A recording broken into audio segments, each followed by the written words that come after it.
অত্যাৱশ্যকীয় সামগ্ৰীৰ অভাৱনীয় মূল্যবৃদ্ধিৰ বিৰুদ্ধে আজি ৰাজ্যজুৰি আছুৰ প্ৰতিবাদ সামগ্ৰীৰ দাম বৃদ্ধি নিয়ন্ত্ৰণ কৰাৰ দাবীত ৰাজ্যজুৰি আছুৰ বিক্ষোভ সমদল গুৱাহাটীৰ শহীদ ন্যাসৰ পৰা কামৰূপ মহানগৰ জিলা ছাত্ৰ সন্থাৰ উদ্যোগত প্ৰতিবাদী কাৰ্যসূচী আজি গ্ৰহণ কৰা হয়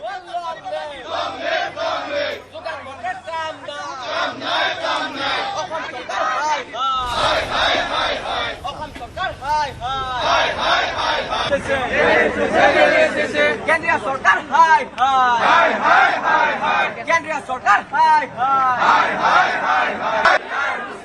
কামৰূপ মহানগৰ জিলা ছাত্ৰতা জিন্দাবাদ এই জয় চলিছে এই সংগ্ৰাম চলিছে অত্যাৱশ্যকীয় খাদ্য সামগ্ৰীৰ দাম নিয়ন্ত্ৰণ কৰিব লাগিব অত্যাৱশ্যকীয় খাদ্য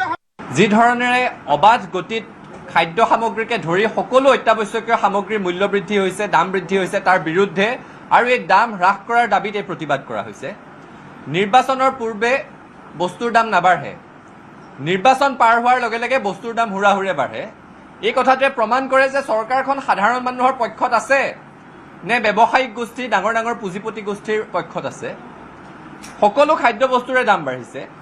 এনে এটা সময় যিখিনি সময়ত অসমৰ বহু জিলা বানৰ কবলত আছে তিনিখনকৈ জিলাৰ অৰ্থনীতিটো তছনছ হৈ গৈছে সেইখিনি সময়ত চৰকাৰে মূল্য হ্ৰাস কৰিব লাগিছিল দাম হ্ৰাস কৰি ৰাইজক সকাহ দিব লাগিছিল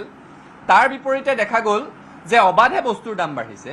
পিঁয়াজৰ দাম মিঠাতেলৰ দাম চেনিৰ দাম সাধাৰণ মানুহে ক্ৰয় কৰিব নোৱাৰা ধৰণেৰে বাঢ়িছে ঔষধৰ দাম বাঢ়িছে কনষ্ট্ৰাকশ্যন মেটেৰিয়েলৰ দাম বাঢ়িছে সকলো দিশতে দাম বৃদ্ধিয়ে মানুহক কুঙা কৰিছে আৰু এই ধৰণেৰে চলি থাকিব দিব নোৱাৰি